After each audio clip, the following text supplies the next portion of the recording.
बहुत पहले की बात है। एक गांव में बूढ़ी अम्मा जिनका नाम राखी थी। राखी दो बहुओं के साथ रहती थी। बड़ी बहू का नाम सुनीता थी तथा छोटी बहू का नाम नमिता। राखी के दोनों बेटे बाहर व्यापार करने गए थे, लेकिन राखी की दोनों बहुएं बहुत ज्यादा झगड़ालू थी। वह काम कम करती और झगड़ा ज्यादा किया करती थी। एक दिन छोटी बहू यानी नमिता बड़ी बहू यानी सुनीता के साथ झगड़ा कर रही थी। तब राखी ने नमिता से कहा कि बेटी तेरी ही गलती है, तुम सुनीता से इतना झगड़ा मत कर। तो नमिता अब सासू माँ के साथ भी झगड़ा करने लगी। जब सासू माँ यानी राखी सुनीता का पक्ष लेती तो नमिता सासू माँ से ही झगड़ा करना शुरू कर देती थी। एक दिन बुढ़िया अम्मा ने सोचा कि जब ये दोनों झगड़ा करेगी तो मैं बाहर चली जाया करूंगी। वह बेचारी अब उस समय बाहर जाने लगी। एक दिन राखी अपनी गैया के लिए चारा लेने जंगल गई हुई थी। वहां पर उसने देखा कि एक बहुत बड़ा सांप उसकी तरफ आ रहा था। बूढ़ी अम्मा यानी राखी उस सांप को देखते ही घबरा गई कि आज तो ये मुझे काट ही लेगा। वह विशाल सांप राखी के पास आने लगा। जैसे जैसे सांप पास आता राखी थर-थर कांपने लगती।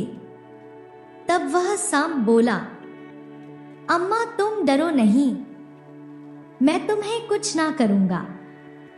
बोलते हुए सांप को देखकर राखी तो बहुत ज्यादा चौंक गई कि मैंने आज तक किसी सांप को बोलते हुए देखा ही नहीं, और ये सांप तो बोलता है। बूढ़ी अम्मा बड़ी हैरानी से बोली, क्या तुम बोल सकते हो? तब वह सांप बोला, हाँ मैं एक साथ नहीं हूं, मुझे तो श्राप मिला है, इसीलिए मैं सांप पैदा हुआ हूं। लेकिन 21 साल पूरे होते ही मैं मानव जाति में आ जाऊंगा, तब तक मुझे ऐसे ही भटकना पड़ेगा। लेकिन आज मैं आपके पास कुछ खाने के लिए आया हूं, क्योंकि मैं 2 दिन से भूखा हूं, मुझे कुछ भी नहीं मिला। मैं जिस आश्रम में रहता था वहां एक ऋषि मुनि मेरी खूब देखभाल करते थे। वो मुझे रोज ताजा ताजा दूध पिलाया करते थे, लेकिन अब उनकी मृत्यु हो गई और मुझे कोई भी देखने वाला नहीं रहा। राखी ने जब वो सांप की यह बात सुनी तो उन्हें बड़ा दुख हुआ। वह बोली, बेटा आज तो मेरे पास कोई दूध नहीं है, लेकिन हाँ अगर तो कल मुझे यहीं पर मिलेगा तो मैं तेरे लिए थोड़ा सा दूध ले आऊंगी। सांप ने कहा, ठीक है माँ, मैं तुझे कल यहीं पर मिलूंगा, लेकिन दूध जरूर ले आना। बूढ़ी अम्मा यानी राखी अगले दिन छुपके छुपाते अपनी छोटी बहू यानी नमिता की रसोई से थोड़ा सा दूध निकालकर उस सांप के लिए जंगल में ले गई। सांप के सामने बूढ़ी माँ राखी ने वह दूध रख दिया तो सांप ने सारा दूध झट से पी लिया। अब तो ये रोज की बात हो गई। बूढ़ी माँ राखी कभी बड़ी की रसोई से दूध चुरा कर ले जाती तो कभी छोटी बहू की रसोई से दूध चुरा कर ले जाती और उस सांप को पिलाने लगती। उधर बहुओं को शक होने लगा कि रोज हमारा दूध गायब कैसे हो जाता है। एक दिन बड़ी बहू सुनीता ने छोटी बहू नमिता से कहा, अरे पता नहीं कई दिनों से मेरी रसोई में दूध कम हो जाता है, ना जाने कहाँ जाता है। ये बात सुनकर नमिता भी बोल उठी, हाँ बहन मेरी रसोई से भी दूध गायब होता है। तब दोनों का शौक अपनी सासू माँ के ऊपर गया। कि जरूर यही है जो दूध चुरा कर पीती होगी। और भला घर में चौथा कौन आ गया? जब सासू माँ जंगल से आई तो दोनों बहुएं उन पर बरस पड़ी और बोली, माँ सच सच बता देना कि तुम हमारी रसोई से दूध चुरा कर पीती हो या नहीं। सासू माँ ने पहले तो ताला मटोली करती रही, लेकिन फिर जब दोनों बहुएं उसे बहुत खरी खोटी सुनाने लगी तो वह बोली, अरे पागल है क्या? मैं इस उम्र में दूध पीकर क्या करूंगी? तुम्हारे बच्चे दूध पी गए होंगे या बिल्ली दूध पी गई होगी। बहू इतनी होशियार थी कि वे अपनी सासू माँ के कहे में नहीं आई। उन्होंने सोचा अब हम अपनी सासू माँ पर नजर रखेंगे।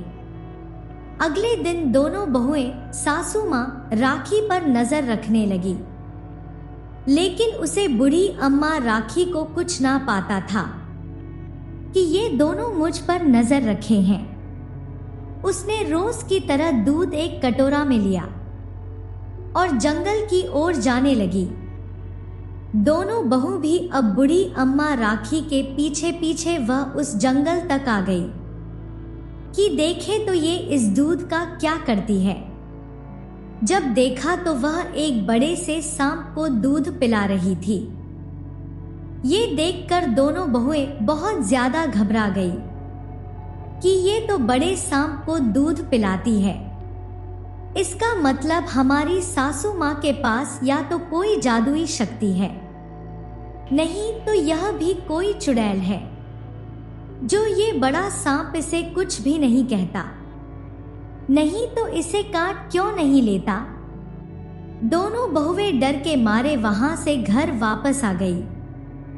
जब सासू माँ राखी शाम को घर आई तो दोनों बहुएं बरस पड़ी और बोली, तू एक चुड़ैल है जो एक सांप को दूध पिलाती है। सासू माँ ने सोचा अब तो सबको पता चल ही गया है, तो वह बहुओं को बता दिया कि बेटी वह एक सांप है, वो बेचारा भूखा रहता है, इसीलिए मैं उसके लिए थोड़ा दूध ले जाती हूँ। लेकिन बहुओं को अपनी सासू माँ पर बिल्कुल यकीन ना था। वह बोली, नहीं, तू भी एक चुड़ैल है। अगर इस घर में रहेगी तो हमारे बच्चों को और हमें भी खा जाएगी। तू इस घर से अभी के अभी निकल जा। बूढ़ी माँ हाथ जोड़कर दोनों बहुओं से विलाप करने लगी कि बहू मुझे घर से ना निकालो, मैं कहाँ जाऊंगी। लेकिन बहुओं ने थोड़ी भी इंसानियत अपना नहीं दिखाई और उसे घर से धक्के देकर घर से बाहर निकाल दिया। भूखी प्यासी बूढ़ी अम्मा उसी जंगल में जाकर एक बरगद के पेड़ के नीचे बैठकर रोने लगी। उसे रोते रोते रात हो गई और बेचारी वहीं पर सो गई। अगली सुबह वह सांप रोज की तरह उसी समय दूध पीने और जंगल में आया तो उसने देखा कि बूढ़ी अम्मा जोर जोर से रो रही थी।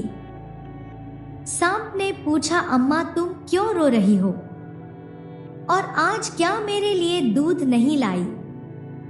तब बूढ़ी अम्मा राखी और जोर जोर से रोने लगी और बोली, बेटा मेरी बहू ने मुझे घर से निकाल दिया है, अब मैं तेरे लिए दूध कैसे लाऊंगी? आज मेरी वजह से तुझे भूखा रहना पड़ेगा। मुझे इस बात का बड़ा दुख है। और वह फिर से बिलक बिलक कर रोने लगी। वह सांप बूढ़ी अम्मा को अपनी मां मानने लगा था, इसीलिए वह जब रो रही थी तो सांप को बड़ा दुख हुआ। वह बोला, मां तुम रो नहीं, आओ मेरे साथ चलो, अब हम वहीं रहेंगे। बूढ़ी अम्मा राखी बेचारी क्या करती, वह सांप के पीछे पीछे चल दी। सांप उन बूढ़ी अम्मा को एक आश्रम में ले गया और बोला, आज से हम दोनों यहीं रहेंगे माँ। राखी बोली, बेटा हमारे सर पर छत तो आ गई है, लेकिन हमारा पेट कैसे पलेगा? यहाँ कोई खाने पीने का सामान नहीं है। तब वह सांप बोला, माँ उसकी चिंता तुम मत करो, यह वही आश्रम है जहां मेरे ऋषि मुनि जी रहते थे, और उनके पास एक जादुई कटोरा था जिसमें अन्नपूर्णा माता का आशीर्वाद था कि वो जब भी जो चीज चाहेंगे वह उन्हें उससे मिल जाएगी। सांप ने वह कटोरा उन बूढ़ी अम्मा को दिखा दिया। तब बूढ़ी अम्मा जो कुछ भी भोजन चाहती वह उस कटोरे में आ जाता। रोज की रोज नए नए भोजन बूढ़ी अम्मा को खाने को मिलने लगे, और वह गाय जो उस आश्रम में बंधी थी, बूढ़ी अम्मा उसकी खूब देखभाल करने लगी, जिससे वह ढेर सारा दूध देती, और सांप भी पेट भरकर दूध पीने लगा। एक दिन सांप बाहर घूमने गया था, लेकिन वह दोपहर तक वापस नहीं लौटा। राखी को चिंता सता रही थी कि ना जाने आज मेरे बेटे को इतना समय कैसे हो गया कि वो वापस नहीं आया। तो दोपहर से शाम भी हो गई, लेकिन सांप का कोई अता पता नहीं था। धीरे धीरे रात भी गहरी होने लगी, लेकिन सांप वापस नहीं आया। मौसम बहुत ज्यादा खराब था, आंधी चल रही थी। राखी उस आश्रम में बैठी हुई अपने बेटे की राह निहार रही थी, लेकिन सांप वहां नहीं आया। जब सुबह हुई तो बूढ़ी अम्मा अपने सांप को ढूंढने के लिए जंगल में जाने लगी। उसने देखा कि एक पेड़ की डाली उसके बेटे के ऊपर पड़ी हुई है और वह लहूलुहान हो रहा है। राखी ने जल्दी से वह टहनी उस सांप के ऊपर से हटाई और उससे पूछा, बेटा तू ठीक तो है ना? तब सांप बिलखता हुआ बोला, माँ आज मुझे पूरे 21 साल हो गए हैं और मैं मनुष्य योनि में जाने वाला हूँ। इस सांप योनि से मुझे मुक्ति मिल जाएगी।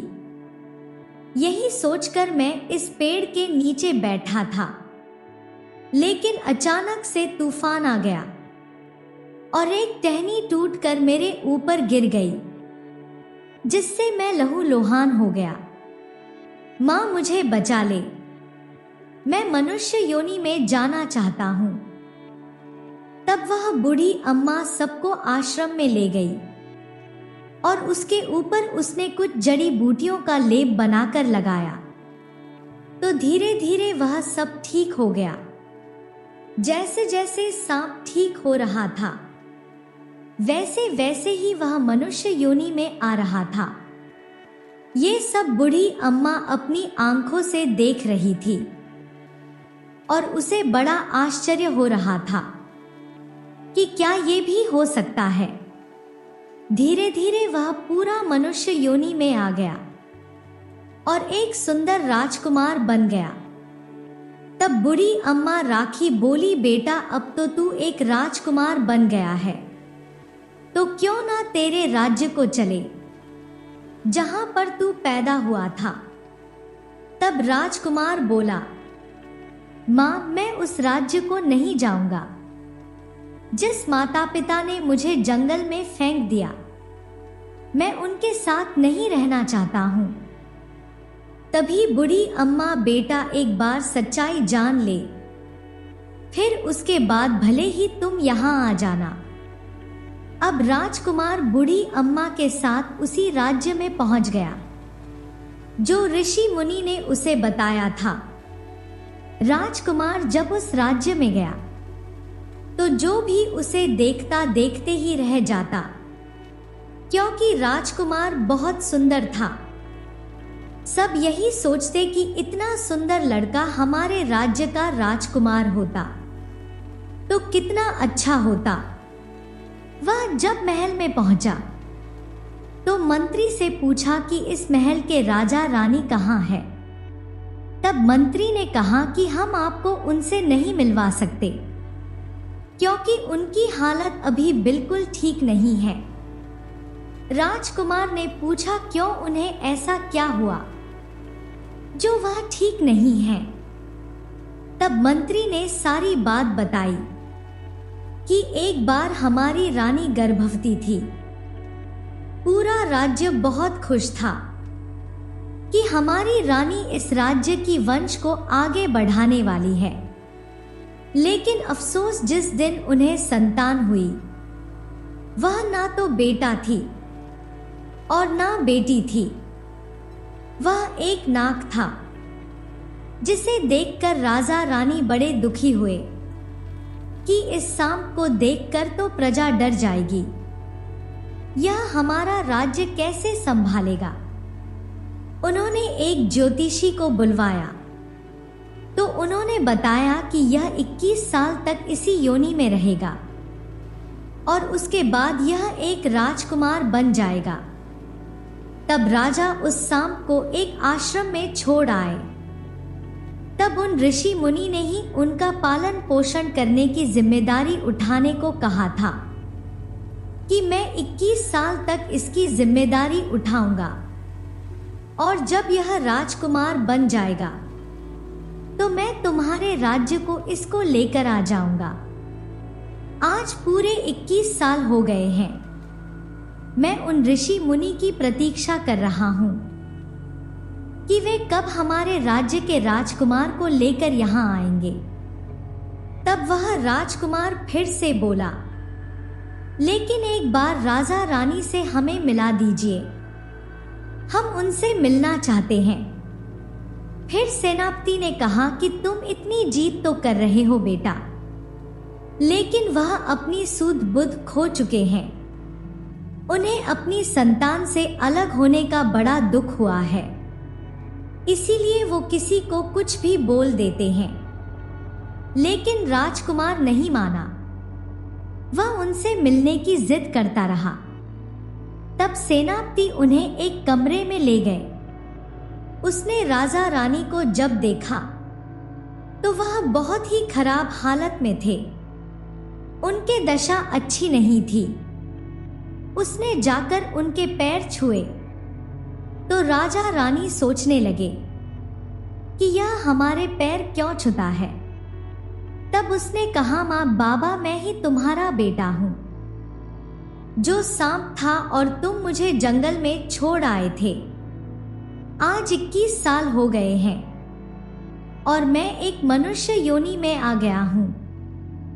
ये सुनकर राजा रानी के अंदर ना जाने एक अलग सी शक्ति आ गई और वह बिल्कुल ठीक हो गए।